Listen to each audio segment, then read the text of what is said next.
অতি গুরুত্বপূর্ণ 5টা আমলের কথা বলবো ইনশাআল্লাহ। কয়টা আমল? 5টা আমলের কথা বলবো।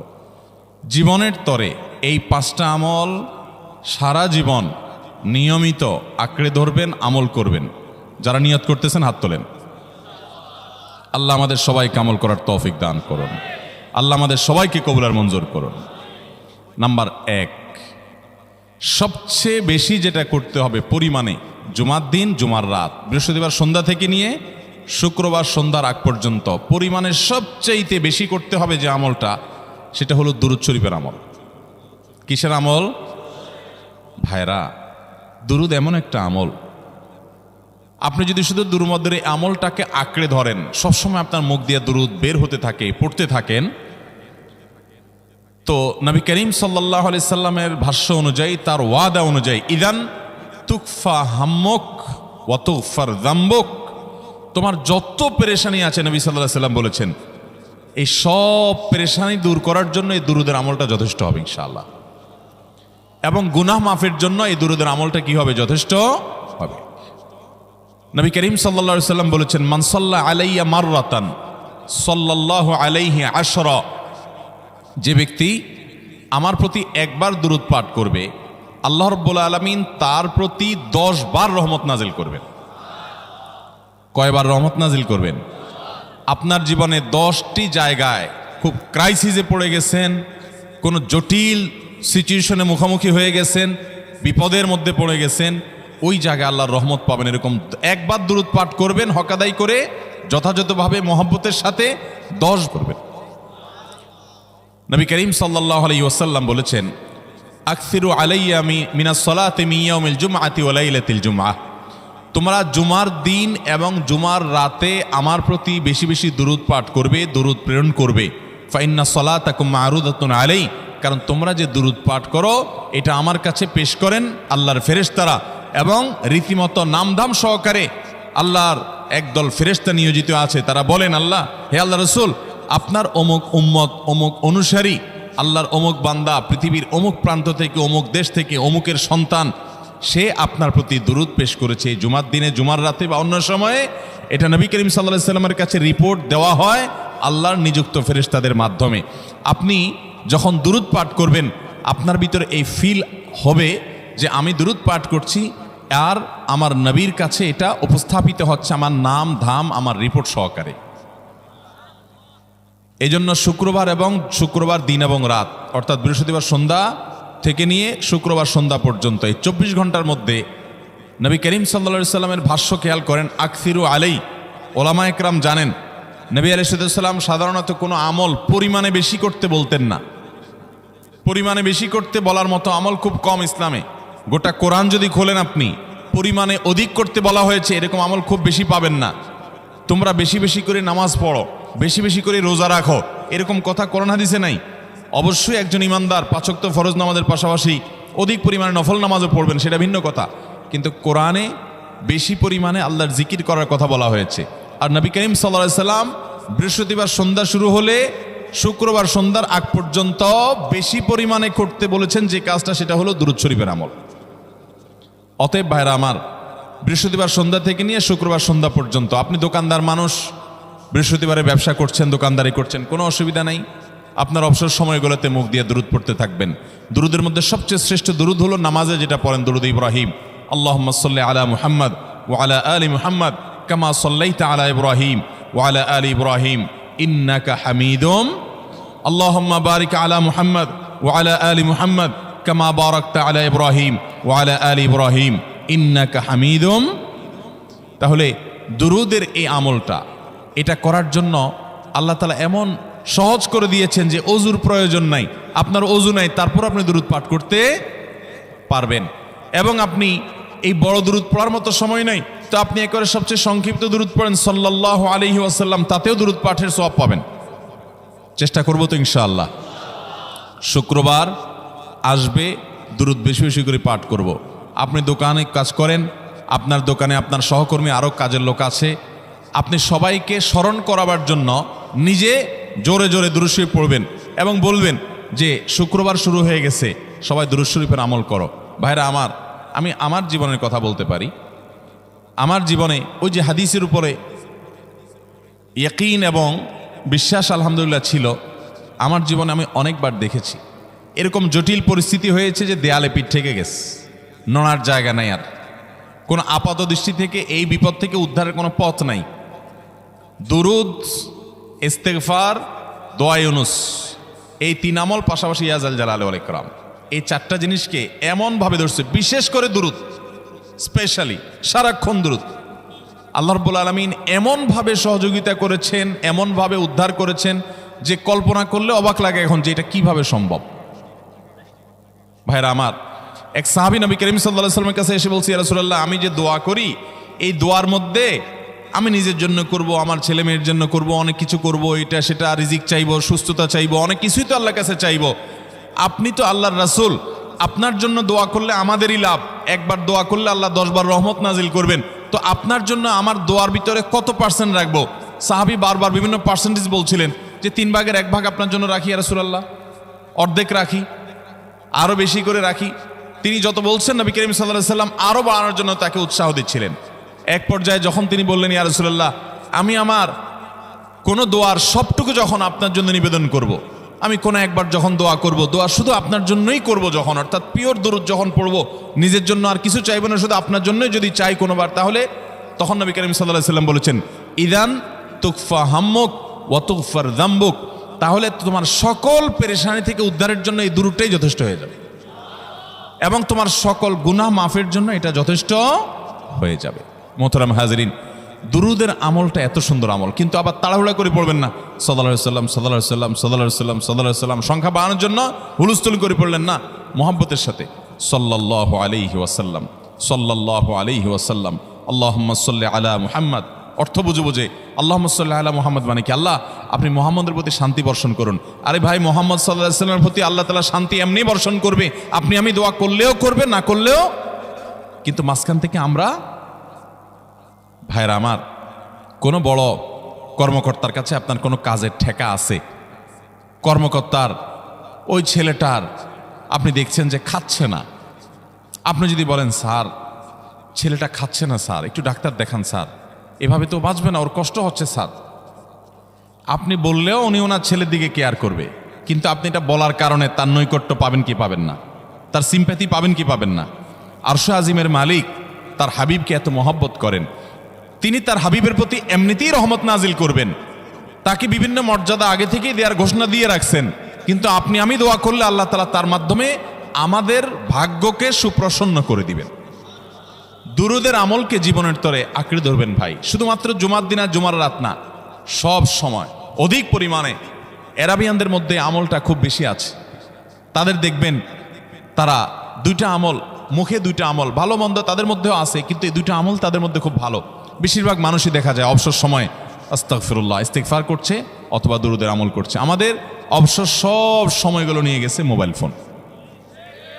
ভাইরা আমার, 4 বছর 5 বছর 6 বছর 7 বছর 10 বছর ধরে মোবাইল টিপতেছেন, ফেসবুক টিপতেছেন, ইউটিউব টিপতেছেন। বুকে হাত দিয়ে আমাকে জবাব দেয়া লাগবে না, নিজের বিবেককে একটু জবাব দেন। এই 10 বছর ফেসবুক, ইউটিউব, টিকটক, হোয়াটসঅ্যাপ টিপে আপনার অর্জন কি হয়েছে একটু হিসাব মিলান। এই যে স্ক্রল করতেছেন আঙ্গুল দিয়া, ঘন্টাকে ঘন্টা এই আঙ্গুল দিয়ে টানছেন টানছেন, নিচের দিকে যাচ্ছেন স্ক্রল করে ফেসবুকে, ইউটিউবে, একের পর এক, আপনার জীবনে অর্জনটা কি হয়েছে বলেন?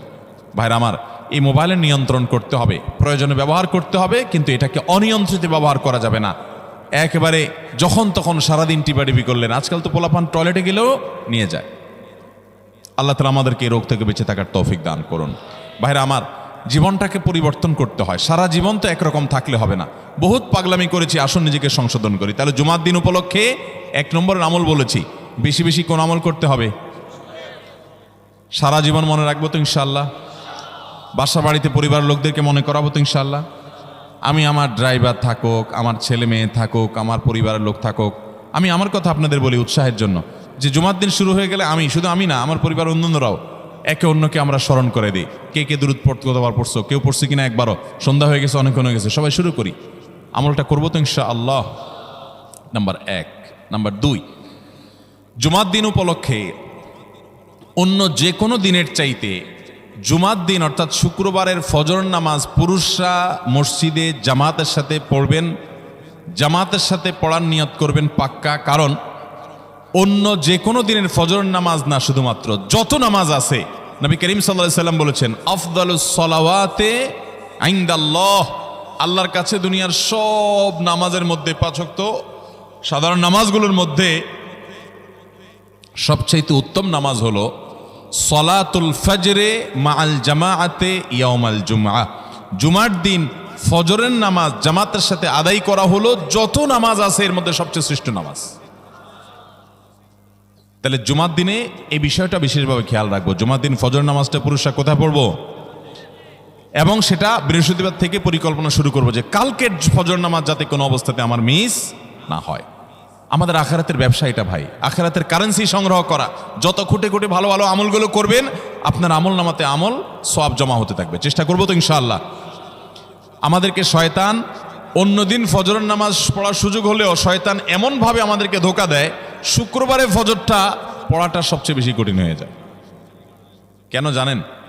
কারণ ইবলিস তো জানে হাদিস, আপনি জানেন না, হয়তো অনেকে হয়তো আজকে শুনছেন, আমি কোনো হাদিস না জানতে পারি, ইবলিস ঠিকই জানে যে ফজর নামাজ এই দিন যদিও জামাতের সাথে ফজর পড়ে ফেলায় তাহলে তোর আখিরাতের ব্যবসা অনেক দূর আগে যাবে। ওর সাথে তো আমাদের বাবা আদমের সাথে সেই চ্যালেঞ্জ, আদম আলাইহিস সালামকে সিজদা করতে বলা হয়েছে, সে তো করে নাই, তার সৌজন্যে বা তার জন্য সিজদা নিবেদন করে নাই। আল্লাহ তাআলা সেজন্য তাকে জান্নাত থেকে বের করে দিয়েছে। তার কারণে এই ইবলিস তখনই আল্লাহর সাথে, আল্লাহর সামনে চ্যালেঞ্জ ছুড়ে দিয়েছে আদম আলাইহিস সালামের সাথে যে লা উবিয়ান্নাহুম আজমাইন, আমি আদমের সব সন্তানগুলোকে পথহারা করে ছাড়বো, ওদেরকে জান্নাতের পথে চলতে দিব না। এই জন্য আল্লাহ তাআলার কাছে সে কিছু পাওয়ার চাইয়া নিছে। এর ভিতরে একটা হলো কিয়ামত পর্যন্ত হায়াত পাবে, আরেকটা হলো আমাদের রগের সাথে সে মিশতে পারে, রক্ত প্রবাহের সাথে মিশতে পারে, শরীরের মধ্যে প্রভাব সৃষ্টি করতে পারে, আমাদেরকে দুর্বল করতে পারে, মন্দ দিকে টানতে পারে, ভালো কাজ যেন না হয় মনে মনে কুমন্ত্রণা সৃষ্টি করতে পারে। এই পাওয়ার সে নিয়ে এসেছে। এই জন্য তার সাথে আমাদের চ্যালেঞ্জ। সে হাদিস জানে যে জুমার দিন ফজর পড়লে আমাদের অনেক লাভ হয়ে যাবে। এই জন্য সে বৃহস্পতিবার রাতে, অন্য দিন যদি আপনি 10টা 11টা বা 11:30টায় ঘুমান, 12টায় ঘুমান, জুমার দিন অর্থাৎ বৃহস্পতিবার দিবাগত রাতে আইসা ইবলিস বলে, আরে পাগল হইছস, কালকে হলো শুক্রবার, দোকানদারি নাই, ব্যবসা নাই, চাকরি নাই, মহিলাদেরকে বলে কালকে পোলাপানের স্কুল নাই, মাদ্রাসা নাই, আজকে একটু টক শো, মিষ্টি শো, নাটক, সিনেমা, ইউটিউব, ফেসবুক, ওয়াজই শোন অন্তত। শয়তান কি বলে, ঠিক আছে তো যদি এত ফিল্ম দেখতে মনে না চায়, তো যদি মুসলমান হস, নেককার হস, তো ঠিক আছে অমুক হুজুরের ওয়াজ শুন। এই হুজুরের ওয়াজ শোনাত লাগাই দিয়ে রাতে 1টা 2টা পর্যন্ত পার করে দিল। এরপরে ফজর নামাজ ওর জামাতের সাথে মিস, শেষ। ভাইরা আমার, প্রত্যেক বৃহস্পতিবার আসলে সন্ধ্যার সময় প্রতিজ্ঞা করব, সপ্তাহের অন্য দিন যদি আমার ত্রুটি বিচ্যুতি হয়ও আমি সেটাকে কারেকশন করার চেষ্টা করব, কিন্তু শুক্রবার ফজরটা পুরুষ হিসাবে আমি জামাতের সাথে পড়বই পড়বো। তার জন্য রাতে আগে আগে শোবো, ডাবল ট্রিপল অ্যালার্ম দিয়ে শোবো, অন্য নামাজি বন্ধুকে বলবো ফোন দিয়ে ডেকে দিবি, একে অন্যের সহযোগিতা করব, কিন্তু ফজরের নামাজ জুমার দিন ছাড়বো না ইনশাআল্লাহ। ঠিক আছে তো? কয়টা আমল হলো? 2টা। মনে রাখবেন তো ইনশাআল্লাহ। আগামী বছর তো আমার মাহফিল আমি আর করব না, কিন্তু আগামী বছর যে মাহফিল করবেন সে আলোচককে আমি রিকোয়েস্ট করবো ইনশাআল্লাহ, আয়োজকরা এটার সবক জননায় আগামী বছর দিতে পারবেন তো ইনশাআল্লাহ। আমল যদি করেন তাহলে সবক ঠিকই দিতে পারবেন। ওই যে ভাই সবগুলো শুনে দিছে, কারণ এই আমল করেন। আচ্ছা, 3 নম্বর আমল হলো সূরা কাহাফ পড়ব। কোন সূরা পড়ব? সূরা কাহাফ। যারা কোরআন পড়তে পারেন না তারা শুনবেন, আর যারা পড়তে পারেন তারা নিজে পড়বেন। সূরা কাহাফ যদি জুমার দিন কেউ পড়ে, নবী করিম সাল্লাল্লাহু আলাইহি সাল্লাম বলেছেন এই সূরাটা তার জন্য নূর হবে, নূর, আলো আল্লাহর তরফ থেকে। কিয়ামতের ময়দানে ভয়াবহ গুটগুটে অন্ধকার হবে। কিয়ামতের একটা ভয়াবহ শাস্তি হলো অন্ধকারের শাস্তি।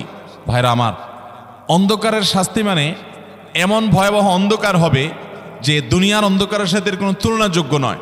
সেই ভয়াবহ অন্ধকারে কিছু আমল আছে যে আমলগুলো মানুষের ওই অন্ধকারের মধ্যে আলোর কাজ দিবে। এর মধ্যে একটা হলো অজুর অঙ্গগুলো যদি কেউ ভালো করে অজু করে, সুন্দর করে ডুলে ডুলে যেন শুকনা না থাকে, উত্তম রূপে যদি অজু করে, কেউ পানি অপচয় না করে, পানি অল্প নয় কিন্তু ডলে বেশি, সুন্দর করে যদি কেউ অজু করে, এই অজুর অঙ্গগুলো কিয়ামতের ময়দানে উজ্জ্বল হয়ে জলজল করে জ্বলতে থাকে এবং তার জন্য আলোর কাজ দেয়।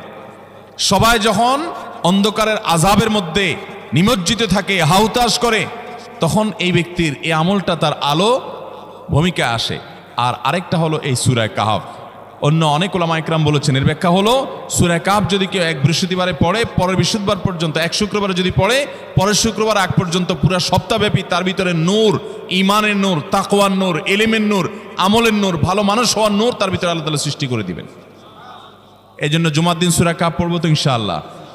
আলহামদুলিল্লাহ ভাই, আপনাদেরকে যে আমলগুলো করছি এগুলো আমি, আমার পরিবার সদস্য, পরিচিত, সহকর্মী, আমি চেষ্টা করি সবাইকে স্মরণ করানোর এবং আমল করার চেষ্টা করি। আপনাদেরকেও বলছি ভাই, জুমার দিন যেহেতু, অতএব আজকে জুমার দিন উপলক্ষে বলে যাচ্ছি, জুমার দিনের এই 14-15টা আমলের মধ্যে সামারি করে আমি 5টা আমল করে দিচ্ছি যে এগুলোর গুরুত্ব অনেক বেশি অন্য অনেকগুলো চাইতে, এগুলো বিশেষভাবে করব। তাহলে এর মধ্যে প্রথমটা চলে গেল দুরুদ বেশি বেশি করে পড়ব।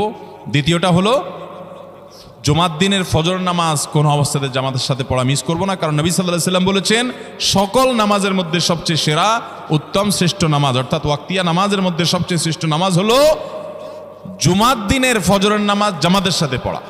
তাহলে মহিলারা কি করবে? মহিলারা পুরুষদেরকে উঠায় উঠায় মসজিদে পাঠিয়ে দিবে এবং সহযোগিতা করবে, তাহলে তার মাধ্যমে তারাও একই সওয়াব পেয়ে যাবে। আর 3 নম্বর আমলে বলেছিলাম সূরা কাহফ, এটা নারী পুরুষ সবাই করবে বেশি বেশি করে, ঠিক আছে তো ইনশাআল্লাহ? আমরা অনেক ভাই আছি সপ্তাহের 6 দিন আমাদের কোরআন পড়ার সুযোগ হয় না, তো অন্তত জুমার দিন সূরা কাহফটা যদি আপনি বাধ্যতামূলক করেন, আলহামদুলিল্লাহ, এটা অনেক বড় সূরা, পড়তে আপনার 20-25 মিনিট 30 মিনিট সময় পর্যন্ত লেগে যাবে। আপনি আধা ঘন্টা সময় ধরে যদি আস্তে আস্তে সুন্দর করে পড়েন, তো সপ্তাহে একবার অন্তত কোরআনের সাথে আপনি সময় দিলেন। আরেকটা সুসংবাদ শুনেন, সূরা কাহফ যদি কেউ মুখস্থ করে, তেলাওয়াত করে নিয়মিত, বিশেষ করে সূরা কাহফের প্রথম 10টা আয়াত যদি কেউ মুখস্থ করে, নবী করিম সাল্লাল্লাহু আলাইহি সাল্লাম বলেছেন কিয়ামতের আগে দাজ্জালের যে ফিতনা আসবে, যেই ফিতনায় বহু মানুষ দাজ্জালকে আল্লাহ মনে করে বেঈমান হয়ে জাহান্নামে যাবে, এই ফিতনা থেকে পৃথিবীতে এমন কোনো নবী ছিল না, এমন কোনো রাসূল আসেন নাই। এই মানব ইতিহাসের প্রথম মানুষ আদম আলাইহিস সালাম থেকে নিয়ে আমাদের মুহাম্মদ সাল্লাল্লাহু আলাইহি সাল্লাম পর্যন্ত এই লক্ষ লক্ষ যত নবী রাসূল এসেছে, সমস্ত নবী রাসূলরা একটা ব্যাপারে সাবধান করে গেছেন, দাজ্জাল আসবে, যে দাজ্জালের হাতে পাওয়ার থাকবে এত বেশি, অলৌকিকত্ব থাকবে এত বেশি, সে মরা মানুষকে জিন্দা করে ফেলবে, জিন্দা মানুষকে বলবে সে মরে যাবে, তার হাতেই সব কন্ট্রোলিং পাওয়ার থাকবে, দুনিয়ার সমস্ত রিজিক তার হাতে কক্ষিগত থাকবে, এমন পাওয়ার থাকবে তাকে দেখে মানুষ বলবে হ্যাঁ এই তো আল্লাহ, এই তো সব কিছু পারে, বেঈমান হয়ে যাবে। এই দাজ্জালের ফিতনায় তোমরা পড়বা না, বেঁচে থাকবা। বুদ্ধি দিয়া বিবেক দিয়ে মানুষ বাঁচতে পারবে না। দাজ্জালের ফিতনা থেকে বাঁচার জন্য সকল নবী রাসূলরা এই জন্য সাবধান করেছেন। আমাদের নবী সাল্লাল্লাহু আলাইহি সাল্লাম নামাজের শেষ বৈঠকে দোয়া মাসুরের জায়গায় একটা দোয়া পড়তেন, আল্লাহুম্মা ইন্নী আউযু বিকা মিন আযাবিন নার ওয়া আযাবিল কবর ওয়া আউযু বিকা মিন ফিতনাতিল মাহইয়া ওয়াল মামাত ওয়া আউযু বিকা মিন শাররি ফিতনাতিল মাসীহিদ দাজ্জাল। আল্লাহ আপনার কাছে দাজ্জালের ফিতনা থেকে পানা চাই। 1450 বছর হয়ে গেছে, এখনো দাজ্জালের আবির্ভাব হয় নাই, হবে কিয়ামতের আগে, কখন হবে আল্লাহ ভালো জানেন। কিন্তু নবী সাল্লাল্লাহু আলাইহি সাল্লাম বলেছেন সূরা কাহফের প্রথম 10 আয়াত যদি কেউ মুখস্থ করে, তো এই ব্যক্তিকে আল্লাহ রাব্বুল আলামিন এবং যদি তেলাওয়াত করে, এই ব্যক্তিকে আমলের মাধ্যমে দাজ্জালের ফিতনা থেকে আল্লাহ বাঁচিয়ে রাখবেন। দাজ্জাল তো অনেক পরের কথা, কোথাকার কোন আল্লাহর প্রতি অবিশ্বাসী মুশরিক বা কাফের খেলোয়াড় একটু পায়ের ভিলকি দেখায়, লক্ষ লক্ষ কোটি কোটি মানুষ হুমড়ি খেয়ে তার ভক্ত হয়ে ইমানি চেতনা, আমলি চেতনা, তাকওয়া, তাহারাত সব খুঁয়ে বসে থাকে। আর সেখানে দাজ্জালের মতো এরকম মিরাকল, সব মিরাকল তার হাতে থাকবে। এরকম পরিস্থিতি যখন আসবে তখন মানুষ কি করবে? এখন এই যে তথ্য প্রযুক্তির উন্নতির এই সময়ে কত মুসলমানের সন্তান বেঈমান হয়ে যাচ্ছে, বিজ্ঞানীরাই তারা আল্লাহ বানায় বসে থাকতেছে, আছে না নাই? ধারণামূলক বিষয়কে তারা চূড়ান্ত বিষয় বানিয়ে বসে আছে, বেঈমান হয়ে যাচ্ছে। এবং টাকার যে কারিশমা, টাকা দিলে সব হয়ে যায়, টাকা নাই তো কিছুই হয় না। এই জন্য বেঈমান হয়ে অনেকে বলে যে টাকাই নাকি দ্বিতীয় খোদা, নাউজুবিল্লাহ। ভাইরা আমার, দুনিয়ার এই ভেলকি কি দেখছি আমরা, কিয়ামতের আগে ভেলকি আরো অনেক দেখবে আমাদের পরবর্তী প্রজন্ম, আমাদের ছেলে মেয়েরা, নাতিপুতিরা আরো অনেক ভেলকি দেখবে। এমন ভেলকি দেখবে যে তাদের আল্লাহর প্রতি ঈমান আনা, আখিরাতের প্রতি বিশ্বাস করাটা কঠিন থেকে কঠিন হয়ে যাবে। এরকম পরিস্থিতি তৈরি হবে দুনিয়াতে। তথ্য প্রযুক্তির উন্নতির নাম দিয়ে, এটার নাম দিয়ে, সেটার নাম দিয়ে মানুষের জীবনযাত্রা সহজ হবে, কিন্তু এর মাধ্যমে মানুষের ঈমান দুর্বল হওয়ার অনেক সম্ভাবনা, শঙ্কা তৈরি হবে এবং শয়তান সেগুলো সৃষ্টি করবে। এই আশঙ্কা থেকে বাঁচার জন্য সূরা কাহফটা হলো মহৌষধের মতো। অতএব জুমার দিন প্রত্যেক শুক্রবারে সূরা কাহফ পড়ব তো ইনশাআল্লাহ। মায়েরা, বোনেরা, আমরা ভাইয়েরা যারা আছি, বাবারা যারা আছি, আল্লাহর ওয়াস্তে জীবনের তরে নিয়ত করে নেন আজকের মাহফিল থেকে জীবনে কখনো বৃহস্পতিবার সন্ধ্যা থেকে শুক্রবার সন্ধ্যার আগ পর্যন্ত আমার হাজার ব্যস্ততা থাকুক, সূরা কাহাফটা পড়া ছাড়া আমি কোনো কাজ করব না আমি আল্লাহর অনেক বান্দাকে ব্যক্তিগতভাবে জানি, আমি নিজেও এতটা গুরুত্ব দিয়ে করতে পারি না। অনেক বড় সরকারি কর্মকর্তা, অনেক বড় পদের নাম আমি বলবো না, আমাকে বলে ভাই আমি মাগরিবের পর, ব্যক্তিগতভাবে আমি জানি উনি খুব সৎ মানুষ, সব মানুষ একরকম হয় না, সৎ মানুষ। উনি বললেন ভাই মাগরিবের পরে আমার ফ্যামিলির সব বাচ্চা কাচ্চা সবাইকে আমি বলি, আমি ব্যস্ত থাকলেও বলি যে মাগরিবের পরে আগে সবাই সূরা কাহাফটা পড়ে ফেলো, এরপর অন্য সব আমল। আমরাও চেষ্টা করবো না ইনশাআল্লাহ। কয়টা আমল গেল? তাসাল, ফরজ গোসল হলে ফরজ গোসল করবে, উত্তম রূপে গোসল করবে, ভালো করে গোসল করবে জুমার দিন। ওয়ামাশা ওয়ালামিয়ার কাব, জুমার নামাজের জন্য পায়ে হেঁটে মসজিদে যাবে, বাহনে চড়বে না। কেউ যদি মাজুর হয় সে বাহনে চড়লেও চলবে, কিন্তু সাধারণ যারা সুস্থ আছেন পায়ে হেঁটে মসজিদে যাবেন, বাহনে চড়লেন না। জুমার দিনের কথা, জুমার নামাজের কথা। ওয়াদানা মিনাল ইমামে ওয়ালামিয়ালগু, ইমামের কাছাকাছি গিয়ে বসবে, দূরে না, যত কাছে যেতে পারে একদম সামনের কাতার ইমামের কাছাকাছি গিয়ে বসবে, কোনো অনর্থক কথা বলবে না, দুনিয়াবি কথা বলবে না, বেহুদি কাজ করবে না। ওখানে গিয়ে যতক্ষণ সময় পাবে জিকির, আজকার, তেলাওয়াত, তাসবিহ, দোয়া, রোনাজারি, কান্নাকাটি, বই পড়া, দিনী কাজ করা, এর মধ্যে সে কাটাবে নিজেকে। এই কয়েকটা কাজ যদি করে তাহলে কাজ কয়টা হলো? আগে আগে ঘুম থেকে উঠা, ওই যে ফজর নামাজ জামাতের সাথে পড়া ইত্যাদি, গোসল করা উত্তম রূপে, আর পায়ে হেঁটে মসজিদে যাওয়া, বাহনে না চড়া। 4 নম্বর হলো ইমামের কাছাকাছি গিয়ে বসা, কোনো অনর্থক কাজ না করা। এই 4টা কাজ যদি কেউ জুমার দিনে করে, নবী করিম সাল্লাল্লাহু আলাইহি সাল্লাম বলেছেন ওই ব্যক্তি বাসা থেকে মসজিদ পর্যন্ত যে আসলো, যতগুলো পা ফেলবে, যতগুলো স্টেপ ফেলবে, যতগুলো কদম দিবে, প্রতিটা কদমের বিনিময়ে আল্লাহ রাব্বুল আলামিন তার অ্যাকাউন্টে, তার আমল নামাতে 1 বছর রাত জেগে, সারা রাত জেগে তাহাজ্জুদ নামাজ পড়লে এবং 1 বছর সারা দিন, প্রত্যেকটা দিন পুরা বছর জুড়ে নফল রোজা রাখলে যে পরিমাণ সওয়াব পাইতো, 1 বছর নফল রোজা, 1 বছর রাতভর জেগে তাহাজ্জুদের নামাজ পড়ার সওয়াব মাত্র একটা কদম ফেলার বিনিময়ে দিবেন। তাহলে আপনার বাসা থেকে যদি মসজিদে আসতে 100টা কদম হয়, 100 বছরের নফল নামাজ, 100 বছরের নফল রোজা, আপনি এটার সওয়াব আপনার অ্যাকাউন্টে জুমার দিন মাত্র 4টা কাজ করার মাধ্যমে আপনি পেয়ে যাবেন। এবং এটি অনেক হাদিস বিশ্লেষকগণ বলেছেন, কোরআন হাদিসে বহু ফজিলতের কথাই বলা আছে। এত বিপুল পরিমাণে, এত অধিক পরিমাণে সওয়াবের কথা যে কারোর বাসা থেকে অনেকের আছে যেতে 500 স্টেপ পড়বে। 500 স্টেপ পড়লে কতটুকু হয়? সামান্য একটু জায়গা যেতে 500 কদম হয়ে যায়। অনেকের বাসা থেকে যেতে 500 কদম পড়ে 300 কদম হয়। তো সে এই 500 বছর নফল নামাজ, নফল রোজা, রাত ভর দিনভর করার সওয়াব, কন্টিনিউয়াসলি করার সওয়াব মাত্র এই মসজিদে গেল আসলো, এই 4টা শর্ত পূরণ করে সেইটা সওয়াবটা পেতে পারে। যদি সপ্তাহে 4 জমা হয় তাহলে 4 বার 500 করে যদি হলো 2000 বছর, এভাবে তার আমল নামাজের সওয়াবের পাহাড় সে জমা করতে পারে শুক্রবারের ছোট্ট আমলটার মাধ্যমে। চেষ্টা করব না ইনশাআল্লাহ। আমি দেশে বিদেশে অনেক আল্লাহর বান্দাকে আমি শুনেছি, এ হাদিস আমি যেদিন থেকে জেনেছি আমি চেষ্টা করেছি এটার আমল, এটার প্রচার মানুষের মধ্যে ছড়ানোর। আমি যখন সৌদি আরবে আজ থেকে আর অনেক বছর আগে, তখন কোনো এক বক্তব্যে আমি আমলের কথা বলেছি। আমার অনেক ভাইয়েরা দেশে বিদেশে দেখে বলছেন ভাই আমলটা শুরু করেছি, আমার কাছে ভালো লাগে, আপনারাও আমলটা করবেন, অন্য আরেকজনকে শিখাবেন এবং দাওয়াত দিবেন। ঠিক আছে তো ইনশাআল্লাহ? তাহলে কয়টা আমল গেল? 4টা।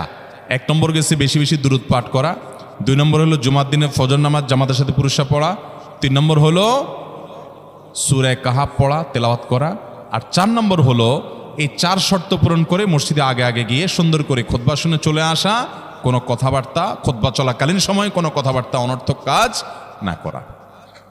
5 নম্বর এবং সর্বশেষ আমল হলো জুমার দিনে একটা সময় আছে দোয়া কবুল হয়। দোয়া কবুলের যে সময়গুলো আছে এর ভিতরে অত্যন্ত ইম্পর্টেন্ট একটা সময় হলো জুমার দিন। শুক্রবারের একটা সময় সম্পর্কে নবী সাল্লাল্লাহু আলাইহি ওয়াসাল্লাম বলেছেন যে একটা সময় আছে শুক্রবারের, এই সময়ে বান্দা কোনো দোয়া করলে আল্লাহ তাআলা ফিরিয়ে দেন না, কবুল করেন। কিন্তু সময়টা যে ঠিক কখন এটা হাদিসে নবী সাল্লাল্লাহু আলাইহি ওয়াসাল্লাম বলেন নাই, যাতে করে হয়তো আমরা সারাদিনেরই কম বেশি দোয়ার চেষ্টা করি। এই বিষয়ে মুহাদ্দিসগণ, হাদিস বিশ্লেষকগণ, পণ্ডিত ওলামায়ে কেরামগণ হাদিসের বিভিন্ন আকার ইঙ্গিতকে গবেষণা করে, অ্যানালাইসিস করে এক একজন এক এক সময়ের কথা বলেছেন। তবে বেশিরভাগ ইমাম, বেশিরভাগ পণ্ডিত ওলামায়ে কেরাম, বেশিরভাগ আপনার ইসলামিক স্কলারগণের বক্তব্য হলো যে এই সময়টা হলো জুমার দিনের শেষ প্রহর, আসরের পর থেকে নিয়ে সূর্য ওঠার আগ পর্যন্ত এই সময়টা। অতএব আমরা জুমার দিনের 5 নম্বর আমল হলো বেশি বেশি করে সারাদিনই কম বেশি দোয়া করব। দোয়ার জন্য সবসময় হাত তোলাও জরুরি না, যদিও সাধারণ অবস্থায় দোয়ার জন্য হাত তোলা আদব, কিন্তু আপনি চলতে ফিরতে উঠতে বসতে কাজের ফাঁকে আপনি আল্লাহর কাছে মনে মনে দোয়া নিবেদন করবেন। অনেক চাওয়া আমাদের কাছে, আমাদের আল্লাহর কাছে আছে। ভাইরা আমার, নবী রাসূলুল্লাহ সাল্লাল্লাহু আলাইহি ওয়াসাল্লাম বলেছেন কারোর পায়ের জুতার ফিতাটা ছিঁড়ে গেছে হাঁটার সময়, এটার এমন কি লাগালে ঠিক হয়ে যাবে, কিন্তু একজন ইমানদার ওইটার জন্য সে আল্লাহর কাছে সাহায্য চাইবে, আল্লাহ এটাও একটা বিপদ, একটা ছোট বিপদ থেকে অনেক কিছু ঘটে যায়, আপনি আমাকে উদ্ধার করেন। সে সবসময় আল্লাহর দিকে মনোনিবেশ করবে। নবী করিম সাল্লাল্লাহু আলাইহি ওয়াসাল্লামের পুরো জীবনকে যদি আপনি অ্যানালাইসিস করেন আপনি অবাক হয়ে যাবেন। একটা বই আছে বাংলায়, বান্দার ডাকে আল্লাহর সাড়া, এটা বাংলা অনুবাদিত নাম। এই বইয়ের লেখক হলেন হিসনুল মুসলিমের যে রচয়িতা উনি শেখ সাঈদ আল গাহতানি রহমতুল্লাহি আলাই। ওনার সোহবতে যাওয়ার, ওনার সান্নিধ্যে থাকার একাধিকবার খুব কাছাকাছি বসার সুযোগ আমার হয়েছে। সৌদি আরবের একজন বড় আলেম ছিলেন, দুনিয়া থেকে চলে গেছেন। তো ওনার লেখা বান্দার ডাকে আল্লাহর সাড়া, এই বইটা বেশ মোটা সোটা একটা বই। পুরোটা পড়বেন যে নবী করিম সাল্লাল্লাহু আলাইহি ওয়াসাল্লামের জীবনে যে কত রকমের দোয়া করতেন। আল্লাহ আজকার নাম একটা বই আছে ইমাম নববীর, এটাও বাংলা হয়ে গেছে অনুবাদ, আপনি পড়লে অবাক হয়ে যাবেন। ডক্টর খন্দকার আব্দুল্লাহ জাহাঙ্গীর রাহমাতুল্লাহ রাহে বেলায়েত একটা বই আছে দোয়া এবং জিকিরের, আপনি অবাক হবেন যে কি পরিমাণ দোয়া এবং জিকির নবী সাল্লাল্লাহু আলাইহি ওয়াসাল্লাম জীবনে পড়তেন। ঘুম থেকে ওঠার সময় দোয়া আছে না নাই? এরপরে ঘুম থেকে উঠে যখন আপনি বাথরুমে যাবেন দোয়া আছে না নাই? আবার টয়লেটে গেলেন, টয়লেট সেরে আসলেন, আপনি ওযু করবেন, ওযুর জন্য দোয়া আছে না নাই? বিসমিল্লাহ। এরপরে ওযু শেষ করলেন, কালিমায়ে শাহাদাত আছে না নাই? এরপরে আপনি যখন ঘর থেকে বের হয়ে মসজিদে যাবেন, বের হওয়ার দোয়া আছে। বের হয়ে আপনি মসজিদে যাচ্ছেন, যাই পথে পড়ার আলাদা দোয়া আছে।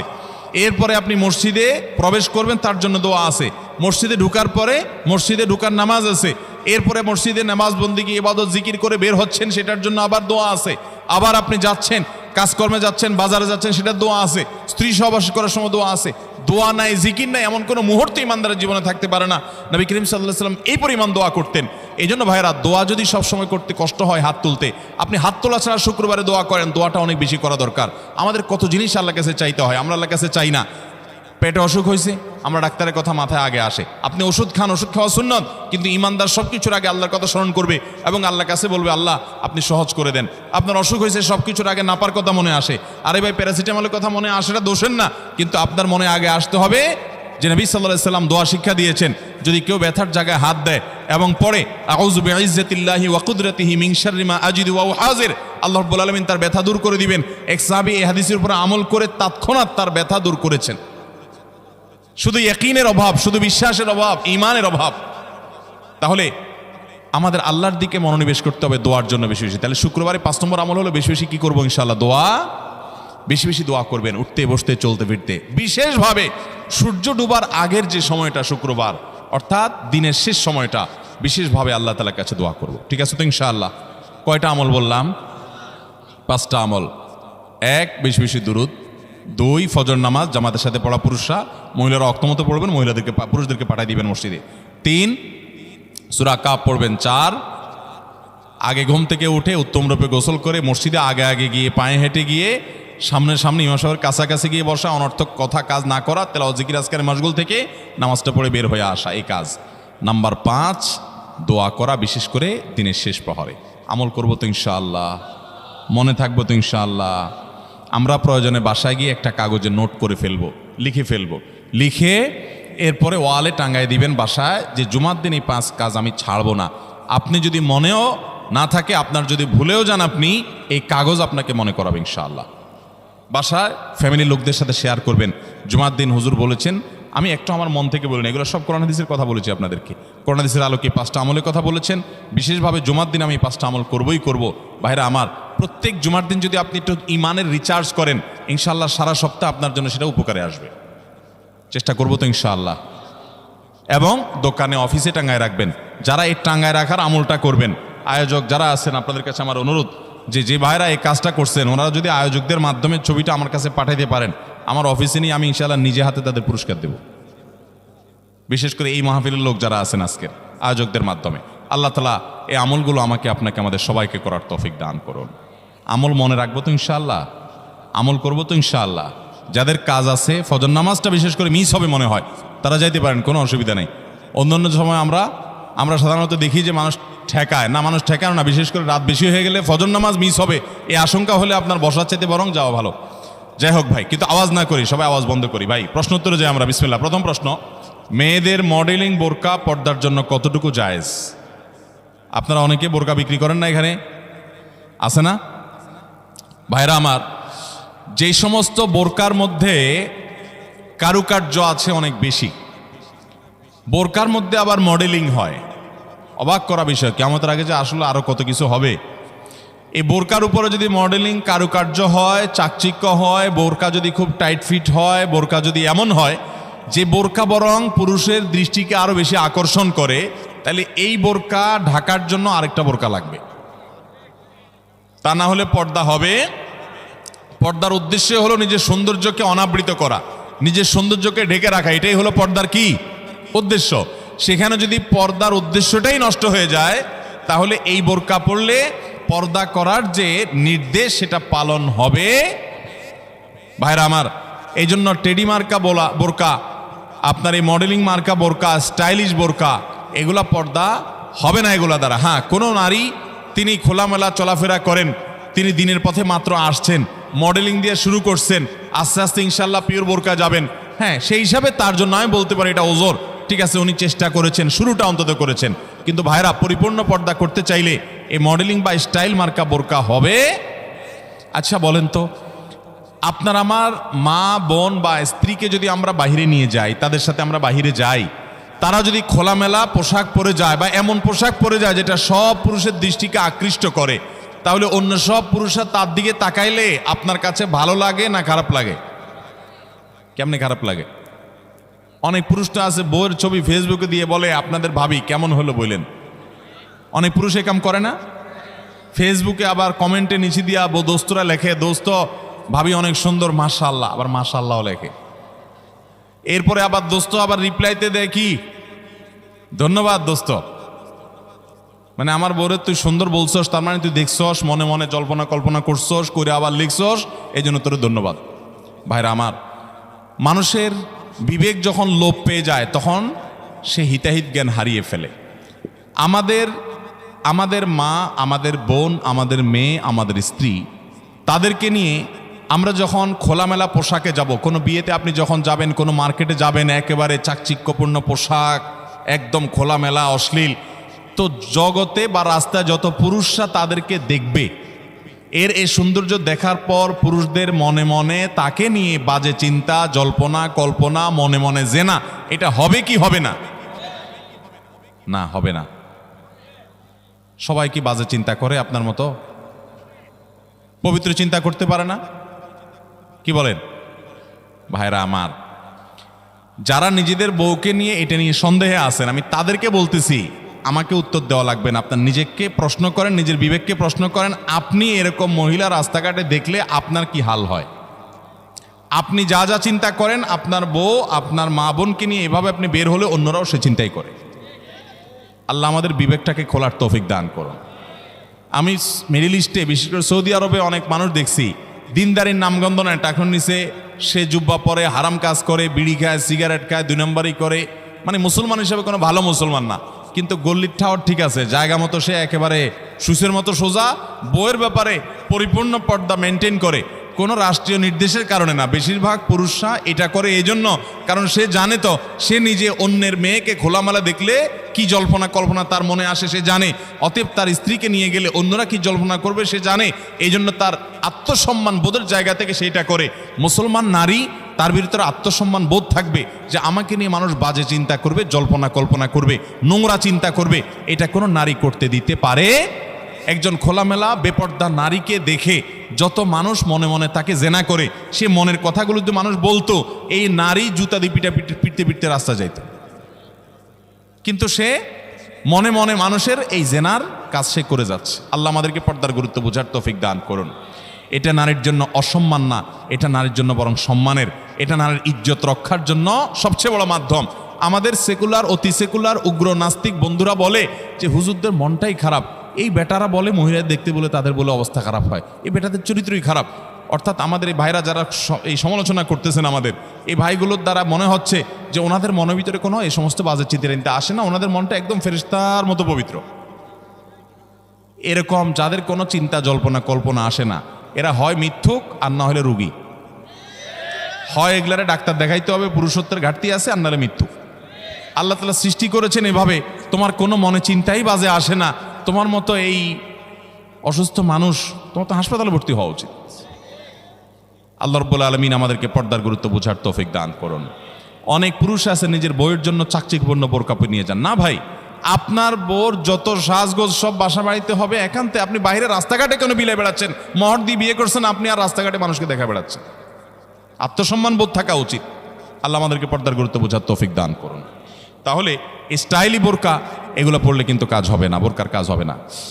আমি এখান থেকে গ্রামে যাব এবং ওই দিনই আবার চলে আসব, এক্ষেত্রে আমার নামাজ কি কসর করতে হবে? দেখুন, গ্রামে আমরা প্রত্যেকে যার যার বাড়িতে যখন যাব, সেটা আমাদের মূল ঠিকানা, আসল ঠিকানা হলে সেখানে আমি 1 ঘন্টার জন্য যদি যাই, নামাজ আমাকে পুরা পড়তে হবে। নিজের স্থায়ী ঠিকানাতে কখনো কসর হয়? পথে কসর হবে। বাড়িতে যখন চলে গেছেন, আপনার বাড়ি কুমিল্লাতে, আপনার বাড়ি চট্টগ্রামে, আপনার বাড়ি বগুড়াতে বা খুলনাতে বা সিলেটে, আপনার বাড়ি যেখানেই হোক না কেন, যখন সফরের দূরত্ব হবে, নিজের স্থায়ী ঠিকানায় 1 ঘন্টার জন্য যদি যান, সেখানে পুরো নামাজ পড়তে হবে, কসর চলবে।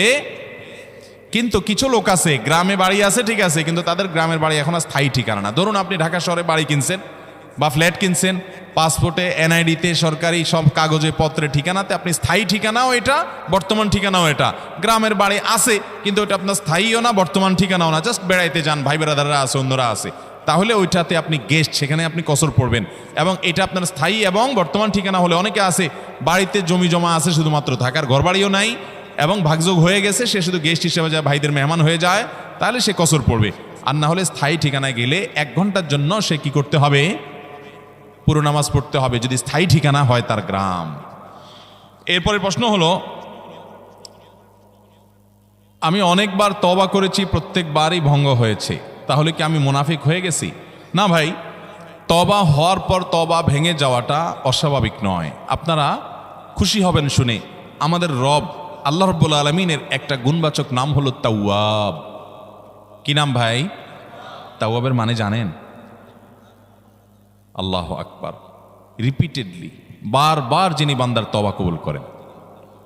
এই জন্য ভাই, একবার গুনাহ হয়ে গেছে, আল্লাহর কাছে তওবা করেছেন, চেষ্টা করছেন যে আর যেন না হয়, কিন্তু আবার শয়তান কাত করে ফেলে দিয়েছে, আবারও তওবা করে ফেলবেন এবং দুর্বল হবেন না। এখানে ইবলিস আপনাকে বলবে, তুই এতবার একই কাজ করে তওবা করছস আল্লাহর কাছে, আবার কোন মুখে তওবা করবি? থাক, বাদ দে। আপনার তওবা থেকে দূরে সরাবে। এটা হলো শয়তানের সবচেয়ে বড় অস্ত্র। কখনো নিরাশ হওয়া যাবে না। তওবা আগের বারের চাইতে পরের বারটা আরো স্ট্রং করবেন, যে ঠিক আছে আগের বারটা তওবা আমি দুর্বল ছিল, এটাকে আরো স্ট্রং করব, চেষ্টা করবো না ইনশাআল্লাহ। তাহলে তওবা বারবার করতে হবে, বারবার করতে হবে। ভেঙে গেলে আরো শক্ত, হার্ডলি তওবা করতে হবে, নিজের প্রতি নিজে শাসন চালাতে হবে। এভাবে ইনশাআল্লাহ সামনে আগাইতে হবে।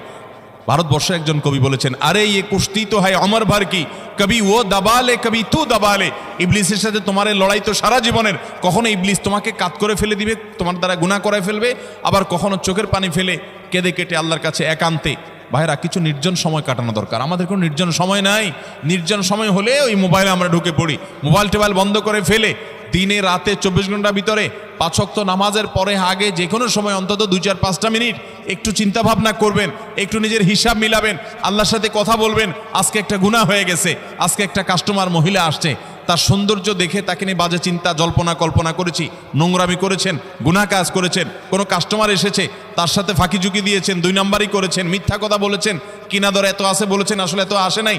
এই যে মিথ্যা বলেছেন কয়টা টাকার জন্য, এই টাকা দুনিয়াতে থেকে যাবে, মিথ্যাটা আপনার আমলনামা যুক্ত হয়ে আখিরাতে যাবে। এইসব কথা চিন্তা করে আল্লাহর কাছে চোখের পানি ফেলে একান্তে, আল্লাহ করে ফেলেছি আজকে শয়তানের পালায় পড়ে, আল্লাহ খেয়াল ছিল না, আপনি মাফ করে দেন। মালিক, আপনি মাফ না করলে কিয়ামতের ময়দানের শাস্তি হবে ভয়াবহ। দুনিয়াতে আপনি ছেড়ে দেন, আল্লাহ মাফ করে দেন। মাফ চায়া দুনিয়া থেকে ওইটাকে নিষ্পত্তি করেন, একটু চোখের পানি ফেলেন, সেজদায় পড়ে যান, 2 রাকাত সালাতুত তওবা নামাজ পড়ে আল্লাহর কাছে মাফ চান, এরপরের দিন আরো স্ট্রং করেন। এভাবে আপনি লড়াই চালাতে থাকবেন। আরে এই কুস্তি তো হয় অমর ভর কি, কবি ও দাবালে কবি তু দাবালে।